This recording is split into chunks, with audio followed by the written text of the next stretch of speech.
Hello there, and welcome to the Another Star Wars Enthusiast podcast, the podcast in which I, Liam from YesDearProductions, talk about Star Wars with some of my awesome friends from the Star Wars community, and I irritate my wife significantly less because she doesn't have to hear it for once. I'm your host, Liam, and I'm really excited today to be joined by one of my really good friends. He was here before, he kicked off the series with me, and I'm super excited to have him back. Taylor Fields. Taylor, how are you, buddy? Oh, I am doing good, and I am so stoked to be back for another episode. It feels good to be back in the hot seat to discuss everything Star Wars because I'm a big fan of Star Wars. I love Grand Admiral Thrawn, and yeah. He's right there. He's staring right at me. He's got this weird, creepy grin. It's terrifying. But yeah, well, thanks for coming back. We're still using your art all the time here on the show and on the streams, and so thank you for all that you do with your art as well, and thanks for coming back. Thank you. But obviously, that's not why you all who are listening and viewing this on YouTube are here. You guys are obviously here to hear us talk about Star Wars, so let's not waste any time. Welcome to another character portrait episode. Today, instead of talking about something from Star Wars, like as a general storyline, today, myself and Taylor, we've agreed we're going to talk about Plo Koon, Jedi Master Plo Koon of the Council. Started off as usual, who the hell was that?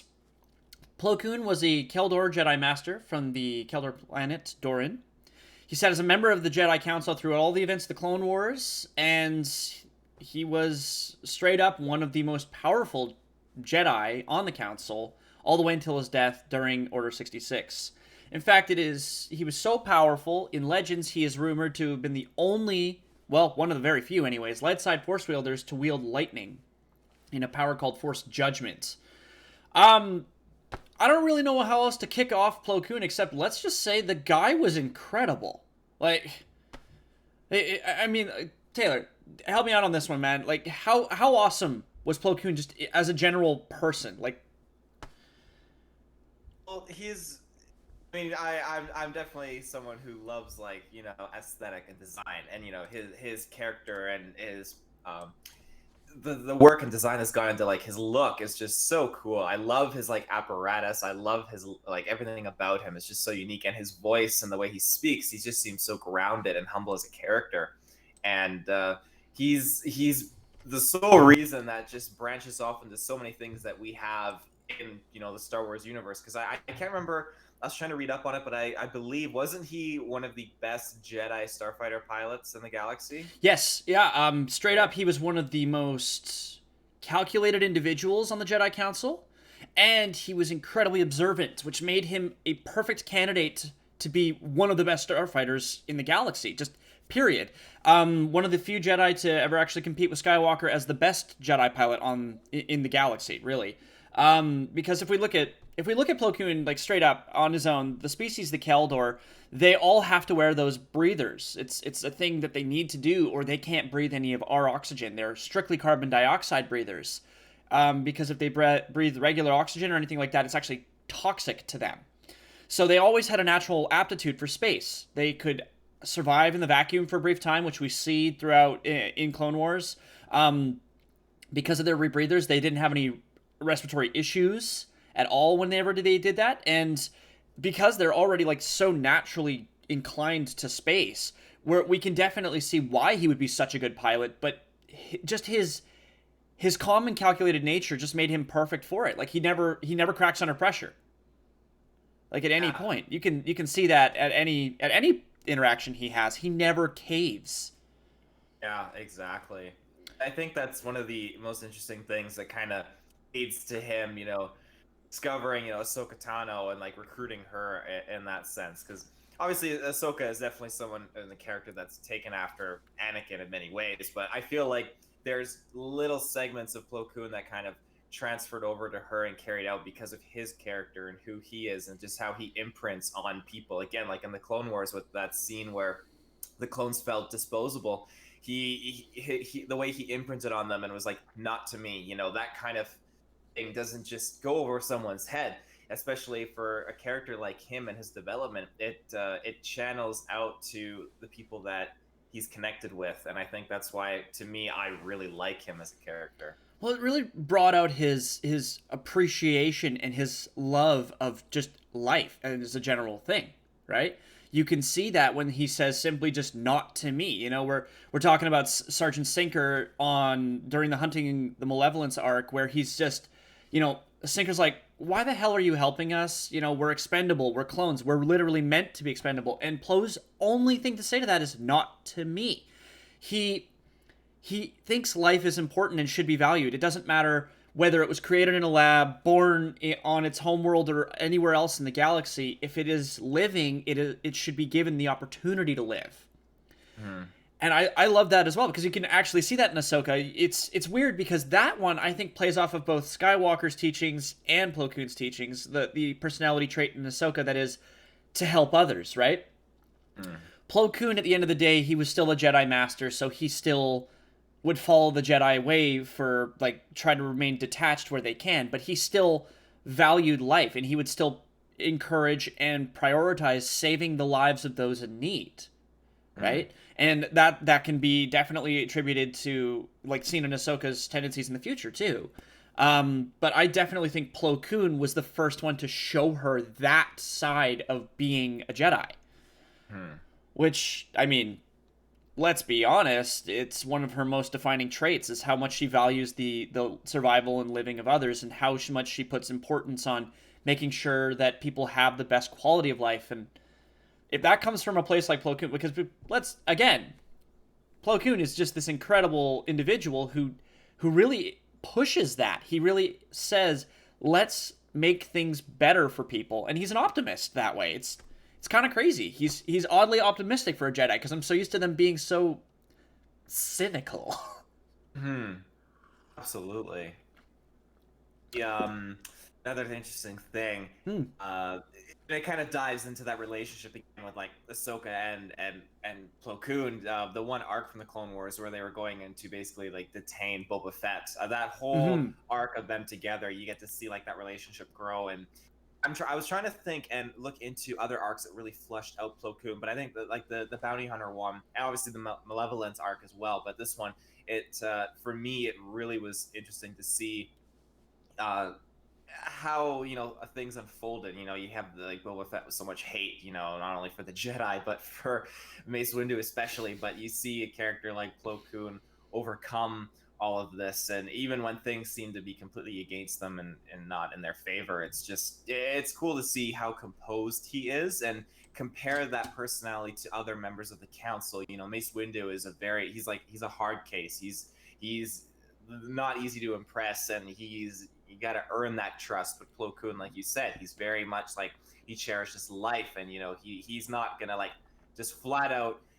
If for example, if you were to swap Plo Koon out with Mace Windu in the Battle of Geonosis, and Mace Windu is just going in, swipes to the side, Django's blaster swipes to the other side, and then just cuts off Django's head. I feel like Plo Koon might have just stopped the laser right at the neck of Django, and it would have gone a different route. But that's just my take and interpretation of their personalities and who they are as characters. Actually, I kind of want to dive into that a little bit. That's a really interesting thought, because it's definitely a what if thing, but it definitely would.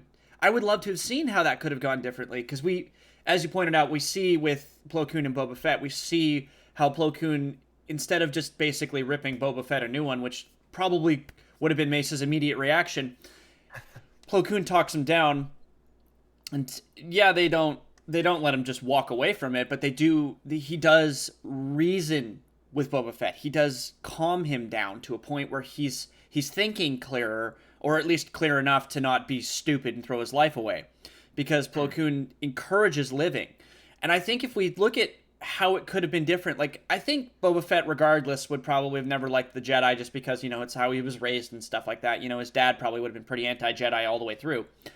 But I think if Plo Koon had been the one to encounter Jango Fett on Geonosis as opposed to Mace, I don't know if it necessarily would have been like a stop the lightsaber at his throat kind of thing, but it might have been less of a I'm going to kill this guy and more of a I'm going to disable this guy for the sake of making sure we can get out of this one. Because we see that all the other separatists leaders escape, and we see that Count Dooku escapes, of course, and we see that Boba Fett is just left there in hiding after the events there. And we know that Jango Fett doesn't exactly do the whole "I'm a brave guy" thing very often. He's just he knows when he's beat sometimes. Like, he can acknowledge when he's beat. We see that when he escapes Kamino. If Plo Koon had gotten to him, I think Plo Koon... Actually, I think that would have been a prime opportunity to see Plo Koon's Force Judgment come out. And instead of killing Jango, disabling him and taking him out of the fight. Because I think Plo Koon's emphasis on letting life live would have allowed for Jango to have that opportunity. Because I actually also have a theory that says Plo Koon probably would have figured out that Jango had a son just because of his sensitivity to the Force. Because Mace gets very wrapped up in his dark side half, because there's that whole thing where Mace is supposedly a blend of the dark and the light. Yes. Which I'm 100% behind. We've seen it. We know what his personality can be like, but the reason he's a master is he's got a handle on it. Yeah. But I think if Plo Koon, who has such control of the light, had a chance to do something in Mace's shoes there, he would have taken Jango out of the fight, but he would have let him live. And I actually think you're right on that front. Just, I don't know how it would have played out, and I would love to have seen... I'd love to read even what that could have been like if that had been the case. But I think we would have actually seen a different character grow from Boba Fett. And we would have seen a different character grow from Jango. We could have seen a whole new set of arcs and stuff like that.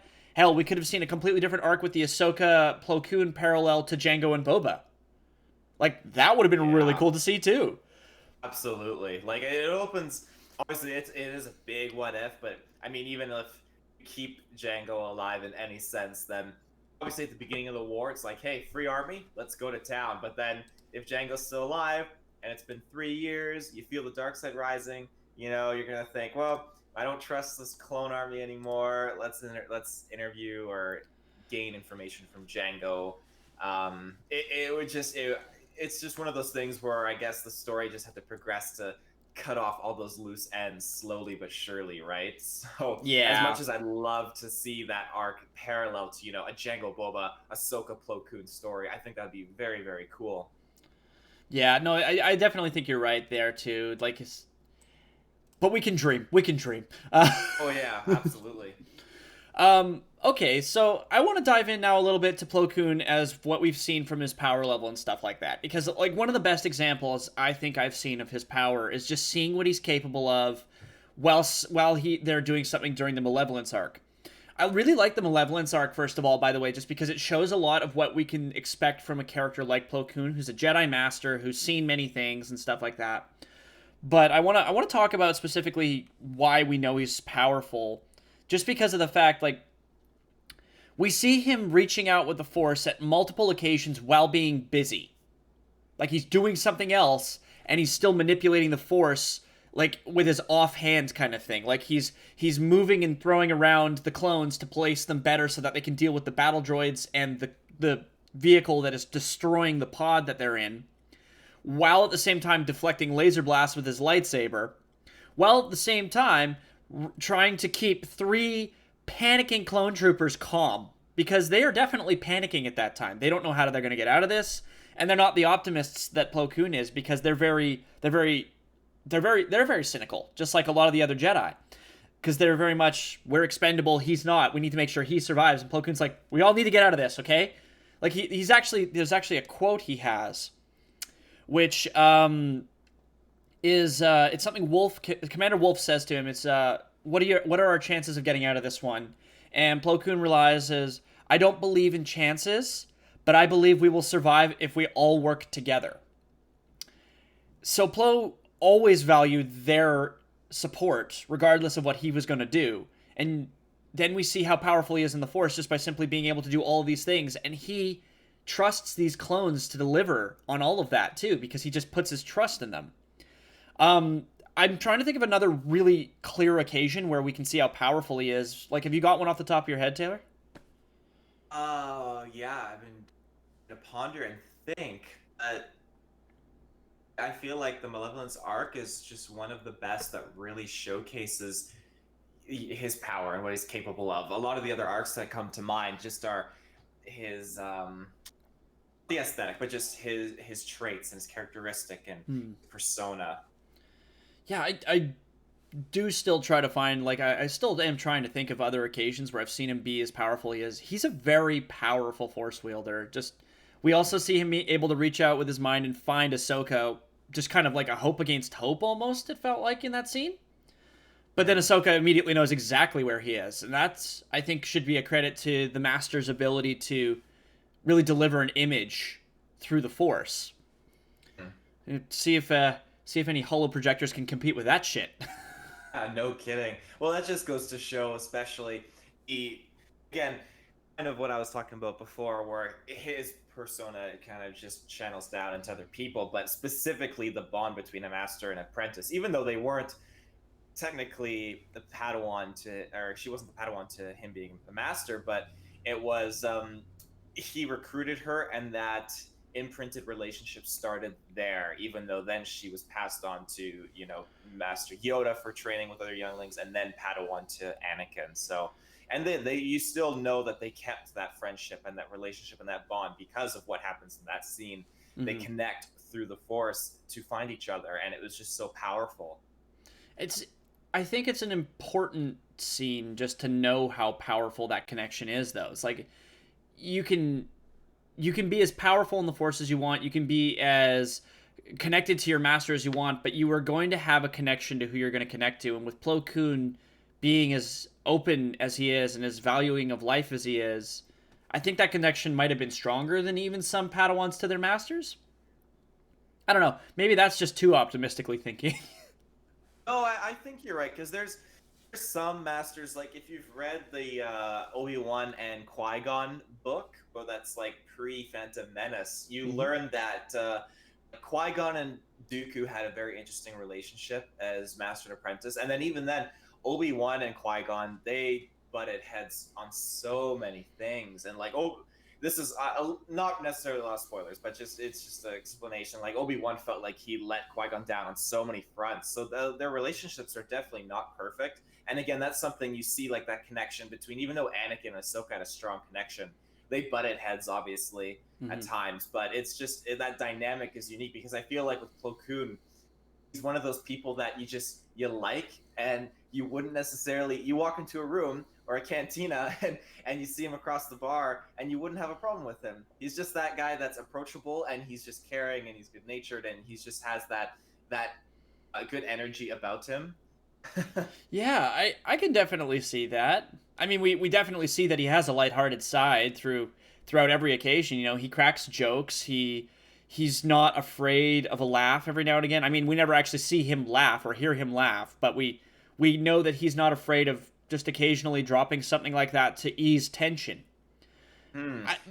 He's also someone, I think, that above all Jedi that turned on Ahsoka when she was facing trial for blowing up the temple. I do feel like, obviously, I felt the weight of Yoda regretting that decision, pushing for her to be on trial. But I when I was looking into it, I think Plo Koon was very emotional about that, and in disbelief that he brought this little girl in, and she was obviously not, but looked at as the culprit of this crime. So I find that interesting actually, because like I feel like he trusted her implicitly too, to never have committed any kinds of a crime that it would put her on a trial situation. So I wonder if that maybe would have felt like a bit of a betrayal to him, like because he's put all this faith in her at this point.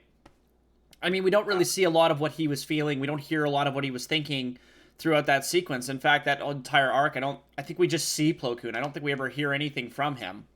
And I always did wonder, because Plo Koon had put so much faith in Ahsoka when he found her, when he brought her to the temple, when he made her who she would become, and when that connection existed between the two of them. Like, you gotta wonder if maybe he ever felt betrayed by any of his other apprentices or any of the other ones he brought in, because something tells me Plo Koon wasn't a stranger to finding Jedi Padawans.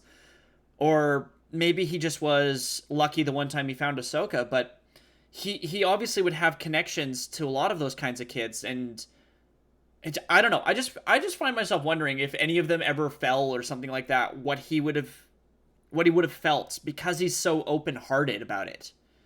Oh, well, on that note, how do the Jedi actually reach out to find new Force users when they're young? Because I know they have holocrons that Yep. they catalog and organize, but do they just reach out to the Force like they did in that one arc to find the missing younglings that Sidious had stolen, or is it So like I'm there's a couple things that have I think have come from that. Like I don't even know because I know there used to be a way that it was written out in legends and stuff like that they would actually send Jedi out into the galaxy to investigate disturbances and divergences in the Force, and if it was a wielder, they would recruit the child and bring the child into the temples, and if it was an artifact, they would gather the artifacts and store them in the archives in the Jedi temples. But from what I've been able to tell from the new canon stuff, it doesn't seem like there's a specific way they go about it, at least not that I've found. Now, of course, I'm totally open. If anybody out there who's listening to this knows exactly how this works, to throw it in the comments section, let me know, because I would love to know if there's a definitive way. But my understanding is it seems like because Jedi are peacekeepers, they're oftentimes off in the galaxy doing different things. So they'll do a series of different stuff while they're out. They'll do a lot of meditation because we see that that's a very traditional Jedi practice is they're doing a lot of meditation. And if they feel something like a pull in the Force or something, they'll be drawn to it, and then they'll recruit, if it is a Jedi child, to the temples that way. They'll find the child based on their power level and what they can feel in the Force. So that's how you can get characters like Ahsoka who are found by Plo Koon, because she wasn't recruited with anybody else. And as far as I could tell from what I was finding on my research, is he found her specifically. And that could have just yeah. been a connection that he had to the Force that led him to her. Or it could be that he was off doing another task and was in the right place at the right time, because the Force works that way, right? Because we know the Force is pulling every string at all Yeah. times. Which means that if there's a Jedi child to be found or a Force-sensitive child to be found, the Force will put someone there who can direct them or guide them in the ways. So my running theory, based on that, because I have nothing to confirm this or back this up, is the Jedi will meditate often. They'll compile lists. When we look at something like Eno Cordova's list on the holocron in Fallen Order, they'll compile lists of names that have been found through deep meditation. Like, we're talking full on, they dove into meditation for a month and they didn't come out of it, and that's how they found a bunch of names. So that's one way they do it. And then the other way is right place at the right time recruitment. So it doesn't seem Yeah. like they have like feeder schools or something like that where they just like, oh, better go check this planet now, see if there's anybody there. No, it's very much a almost at random, but nothing's random in a galaxy controlled by an omnipotent energy. Yeah, and I think you just said it there, like the two different ways, and the one that's kind of like, you happen to be on this planet, and then boom, there's a child there that's capable of using the Force. And I think that's actually how Ahsoka was found. Mm-hmm. Whenever I remember like looking into it, I think what planet? I think it was Sheely, I think it is, that Plo Koon was on, and he just happened to find Ahsoka, who is Force sensitive. So I mean, that's good though, right? If it you get is, to yeah, find her at all, definitely. yeah. I Oh yeah, mean, definitely. what's her homeworld, anyways? I've always yeah, it is Sheely. Her homeworld is Sheely, and she was found there by Plo Koon. Yeah, he just found her, which is the seeming randomness of the Force. So, yeah, Well, her species was because that's the same as Shakti. They're that's a Gruta. Togrutas? Yeah, Yes, that's a yes. Gruta. Yeah, I mean, so I'm trying to think if there's actually like a whole thing about the Togruta that's worth diving into on this. But actually, if we're gonna dive into something, let's dive into the Keldor a little bit.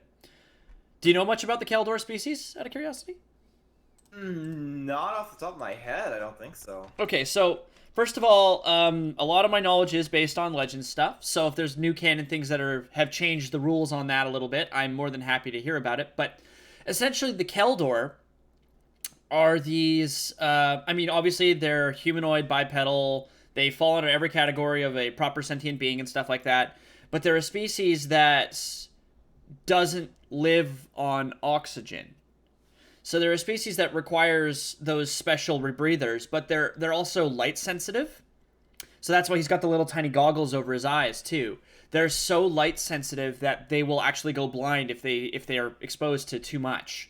So we're talking about a species that straight up in 90% of the galaxy can't survive. How do you become an optimist in an environment like that?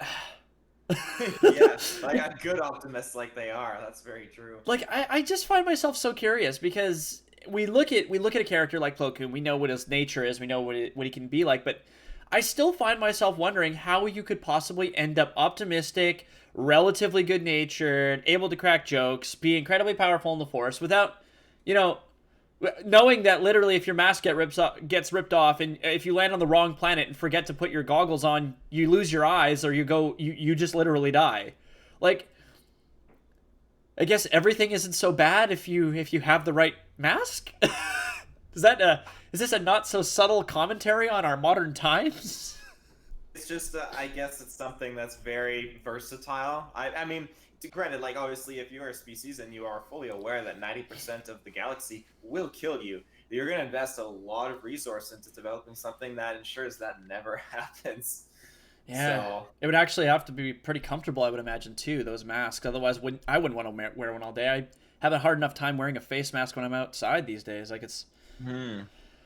well, Oh, yeah. so on that the species, the Keldor. So Hmm. just looking into a little bit now, like in the legends aspect, I guess there was Sha Koon, who was the niece of Master Plo Koon and a Jedi, which is very interesting to know. Hmm. And they had a telepathic bond, so that's kind of cool. But that is legends. I Hmm. did not know that actually in Star Wars Resistance that they actually had one of the member of Ace's squadron was a Keldorian. Oh, you didn't? I never knew that. Oh yeah, Bokeevil. Yeah, that completely went over my head, and I've watched a lot of Resistance too, so I don't know why it didn't click in. Huh. Well, I mean, to be fair, like if you look at what Bokeevil is wearing all the time, it's a pretty intense full face and full body getup. It's like it's not a traditional Keldor face mask very much Yeah, there. that's exactly it. The full like yellow helmet and everything. So I think that's probably what threw me off because I was thinking like, oh, I don't remember seeing like the orange or that dark taupe skin color that they Hmm. have right connected to the apparatus. But now that I look at him, I Yeah. definitely can see it under the helmet. Yeah, it's kind of in the like the hosing and the facial structure for the whole mask and everything like that. Yeah. Well, I mean, okay, but like you can't be expected to necessarily be able to identify a Keldor all the time because a lot of the Keldors, when we see them, they look like Plo Koon with the traditional smaller rebreather and the two little eye masks and stuff like that. Like it's not usually a full face body thing. And when they're so recognizable by their rebreather masks, it's really easy to just lock onto that as the primary defining feature. So I don't think you made a huge error by not recognizing Bokeevil as a Keldor, but at the same time, shame on you. Yeah. Okay, but we know now though that the species itself has adapted really well to surviving in the galaxy, and because of their they're very clan based. We can probably extrapolate because they're a clan based culture that they as a species would be very much a linking kind of thing. So I wonder if that plays a role in Plo Koon's natural imprinting nature. He latches on to those and values their life because in a clan, I mean, we see this in Mandalorian clans throughout the series, like whether it's the Mandalorian, Resistance, Rebels, you name it.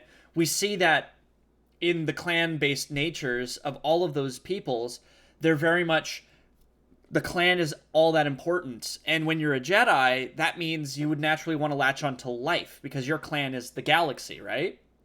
Yeah. I wonder how much of a role that would have played for Plo Koon's upbringing as a Jedi, though. Like, do you think that would have played a big part in why he became who he became? Because I don't actually know who Plo Koon's master was. Do you, by any chance? Oh man, no, that's worth a Google. Yeah, like I'm trying to find it right now, but I think interestingly enough, I thought he was entirely trained by Yoda, but I have no reason to support that. Uh, Well, I mean, at any given time, I think they were all trained at one point or another, right? Because Yoda usually takes in like groups of new recruits and gives them the baseline. yeah.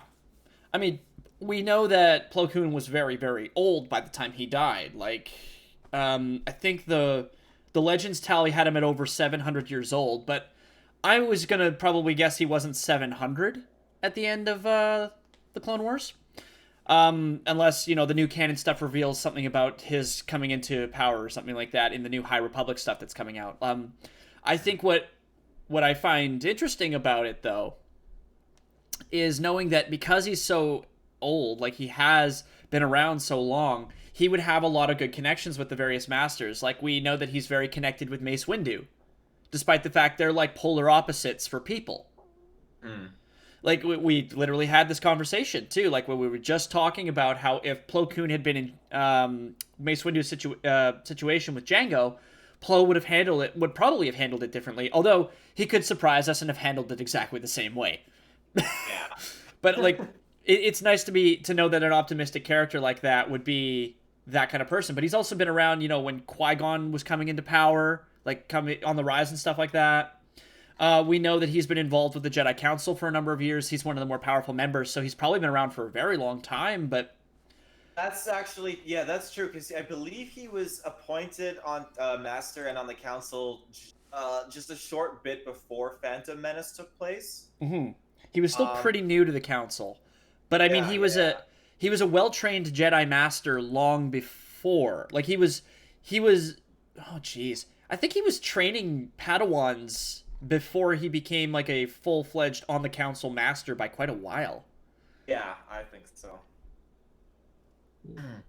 On that note of talking about how the connections and like him, like that upbringing that he has that kind of made him who he is. Yeah. I feel like, just that brief thing I read about like the Legends, how he had his niece and they could telepathically communicate, through the Force. I think that again goes to show that these the species, the Keldorians on their planet, they, again, that imprinting, that connection they share with each other and their close families. Like, again, the Legends, it states that Plo Koon comes from a Keldorian Jedi Master or a Jedi family. Mm-hmm. And I think it goes to show, again, they're very big on that connection and that relationship. Like, you see it all the time in society nowadays, how families, they're supportive, they look out for each other, and they form those connections, and that's, again, I think a perfect kind of like little sum up of, again, his character and who he is and how that kind of branches out to all the different characters in the Jedi Council. I do think it's interesting, though. It would have been very cool to see him have a scene like Yoda did in Revenge of the Sith, where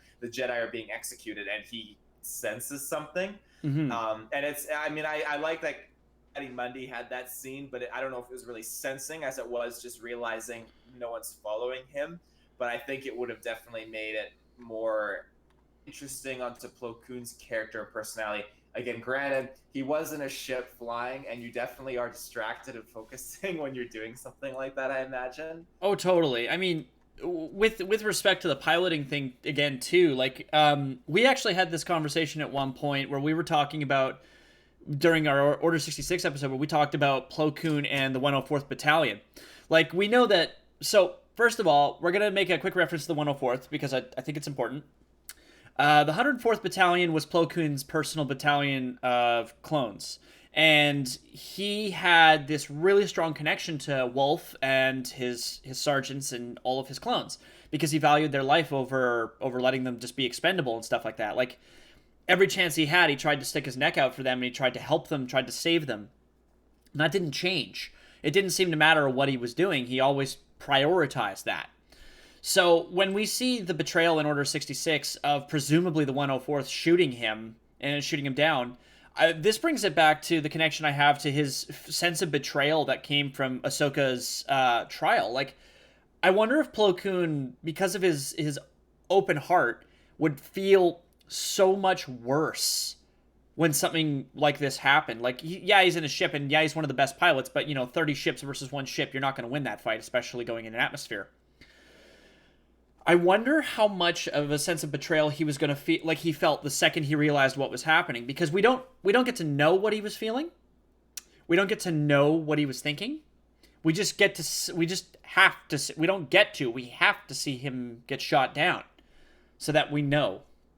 That's just it. He compared to the other Jedi, all the other ones, most of them were shot in the back, Ayla Mm-hmm. Secure it, and they don't even have a chance to think. Mm-mm. But the thing with Plo Koon in that sequence was he was shot, or his ship was shot, and he had a solid like 3 to 5 seconds to feel and realize something that was going on as his ship was crashing. So It would have been hard. Like, there's no yeah. way he would have been. I mean, obviously, you're dying at that moment, and Plo Koon's. It doesn't take a master of the force to know when your time has come. Hmm.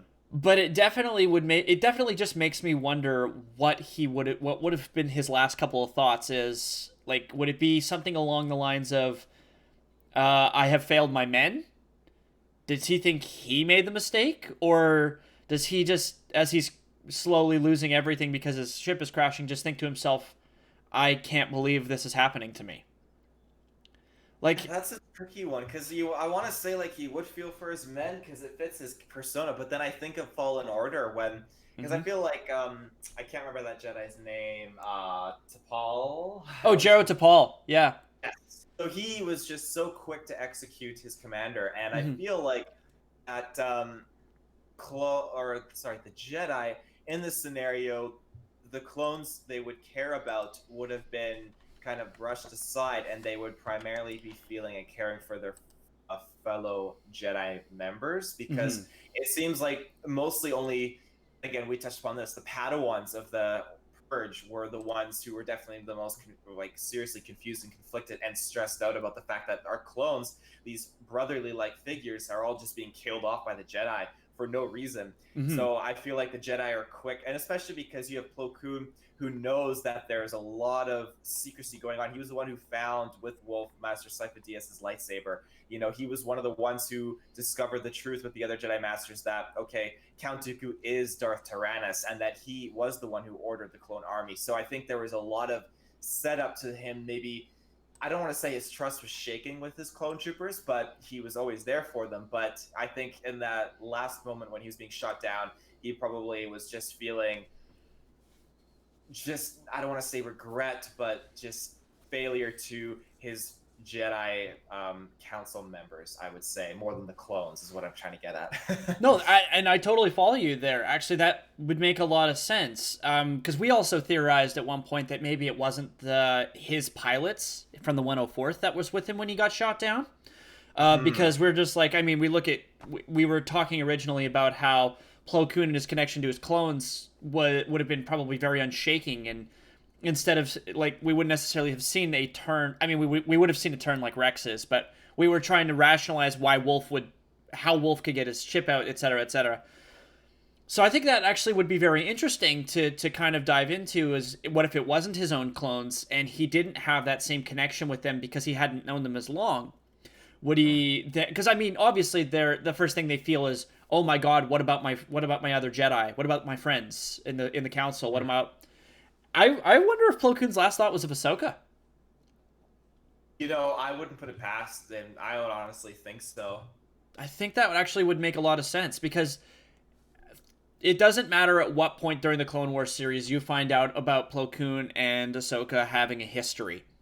You know that implicitly from every time they interact that Plo Koon and Ahsoka are connected. The Force Mhm. has them very much interlocked, and their fates are tied together. Well, to a degree, anyways. I mean, they're not literally master and apprentice, um, but we can see that every time they're together, there's a strong connection. So I'm wondering if Plo Koon's first thought was of her. His final thought was of her instead of like anyone else. Like, it could have literally been his last thoughts were of like Yoda or the council being killed, but no. I wonder if the last thought he had was for the apprentice he'd brought into this and worrying for her safety, because Plo Koon knew, right? He knew that she'd gone to Mandalore for the Siege of Mandalore, right? Oh, Because there I was. think so because he would have been at one of those meetings, I think, or maybe the meeting was only of Aayla Secura, Commander Gree, Cody Windu, and I guess that's when Ahsoka came in afterwards to that with Obi-Wan and Anakin standing there, I think. Oh, maybe I'm wrong. I'm literally trying to remember who was at that final meeting. I've only seen that episode once. Because that's the thing, right? We were obviously this is all from season 7 of the Clone Wars we're talking right now. But I've only seen season 7 once all the way through, and I've watched the other seasons a couple of times now, so I got a better memory of the rest of it. But I think Plo Koon was there, and I think he knew she was going to go do something on Mandalore. At the very least, yeah, it's something he would find out. I mean, yeah. I feel like Obi-Wan or Anakin would have dropped it in the council group chat or something like that. Like, oh, we dispatched the 501st Legion to Mandalore with Ahsoka as a consultant. Rex has been promoted to commander. So I'm assuming that would have made the rounds to the other members of the council. Yeah, there's no way Plo Koon didn't know that she was there. So like, and he knew that she was with the 501st. So I guess his literally, I think his final thought would have been, oh God, she's gonna die. By the Force, she's gonna die. Maybe he sensed that she was, putting up a fight and surviving a little bit. And I feel like, that would be, I would like to think that throughout all those moments that he would have some little bit of hope or just peace knowing that Ahsoka would be able to survive. Because I think that's what all the masters wanted. They wanted the younglings were their concern. That was they wanted them to survive and make it the next generation of Jedi. So I think that Ahsoka surviving long enough and still being out there, he would have sensed it and he would have been aware that, okay, she's somehow, hopefully she makes it out alive. Well, regardless, unfortunately, we did lose Plo Koon during the events of Order 66 because no Jedi Master was safe from those events. And it never went over my head just how powerful a Jedi Master you'd have to be to have a seat on the council. It never went over my head to know that if you're a Jedi Master getting shot down by clones, there would be something you've lost. Like, Plo Koon was that powerful that I never once believed that he would just be killed off so easily. And he's an incredible fighter pilot. Like, he's supposed to be one of the best in the galaxy. But even the best in the galaxy can't outrun every single enemy fighter, especially if those enemy fighters were just recently your allies. So, I mean, we're getting to that point where I think we can come to a pretty natural conclusion on Plo Koon. I straight up still love this character. I wanted more from Plo Koon, honestly. I want more from the extended universe, and I am very hopeful that we will get more of stories from Plo Koon. Hopefully, we'll learn about Plo Koon coming up as a Jedi Master someday. Do you have any final thoughts on him, Taylor? Oh gosh, no, just that he was always one of those cool Jedi. I remember when I was very young, watching the prequel trilogy and thinking, Plo Koon just looks so awesome. He looks so cool. He's one of my favorite Jedis that I really, really like. I mean, if we go technically like straight design right now, a character like this looks awesome.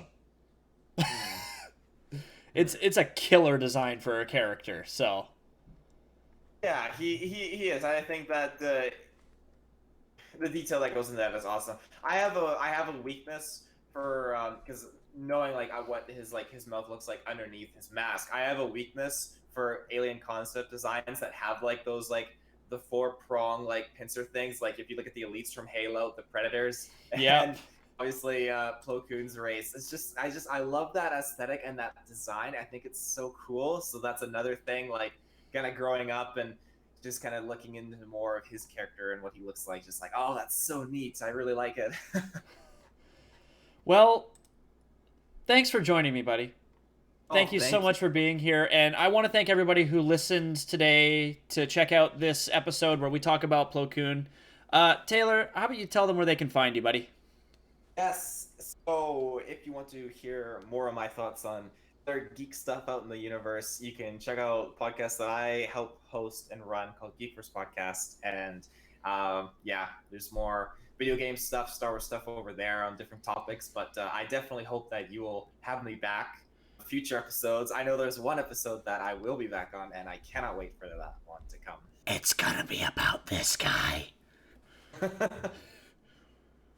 And I'm Liam. You can, of course, find me here on the Another Star Wars Enthusiast podcast. You can also find me here on YesDearProductions, where I stream once a week, or a few times a week. If you have any questions or anything you want to share with us with me about Star Wars, you can always share it here in the comment section, or of course on our Facebook page, YesDearProductions on Facebook. And if you're feeling so inclined and want to support us on Patreon, we would always appreciate it. But from us here at YesDearProductions and myself and my really awesome friend Taylor, I want to thank you guys for listening. And as always, may the Force be with you. Always.